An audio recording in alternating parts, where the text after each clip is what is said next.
I want you to think about the most emotionally lost adult you know, the one who can't handle criticism, who falls apart in conflict, who either shuts down completely or explodes over small things, who's in their 30s and still doesn't know who they are. There's a very high chance that person had a parent who thought they were doing everything right.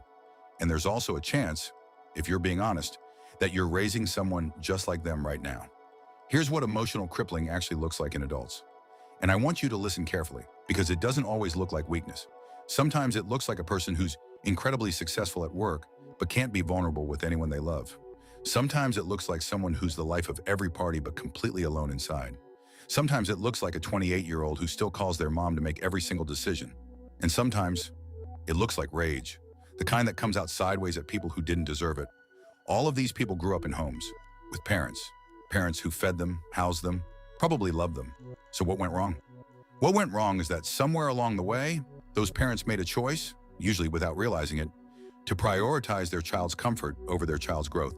And it showed up in small ways that looked like love. They stepped in before their child could fail. They fixed the friendship problem instead of letting their child navigate it. They said, "You don't have to do it if you don't want to," every single time something got hard. They never let their child sit with disappointment long enough to learn that disappointment doesn't kill you. They apologized to the child when they should have let the child apologize to them. Every one of those moments felt like kindness.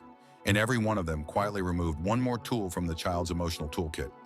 Until one day that child becomes an adult, standing in a situation that requires emotional tools they were never given, and they have nothing. Not because they're weak, because they were never allowed to build strength. Now here's what I want you to hear, and this is the part most people in this conversation skip over. The parents who raised emotionally crippled adults were not bad parents. Most of them were trying to heal something in themselves. The parent who always rescued their child from failure probably grew up feeling like no one rescued them. The parent who never let their child feel sadness probably spent their own childhood being told that feelings were weakness. The parent who made every decision for their child was probably raised in a home where they had no voice. They were trying to give their child what they never got, and they overcorrected. That's not a crime. That's a cycle. And cycles can be broken, but only by someone willing to see them first. So what does it actually look like to raise someone who is emotionally capable? It starts with letting your child be uncomfortable and staying in the room while they are, not fixing it, not rushing past it, just being there while they learn that they can survive it. It means saying, "I know this is hard," or instead of "let me handle it." It means letting them lose a game, fall out with a friend, get a bad grade, and asking, "What do you think you'll do differently?" instead of calling the teacher. It means modeling what it looks like to be a person who feels things and keeps going anyway. Because here's the truth. The goal of parenting is not to raise a happy child.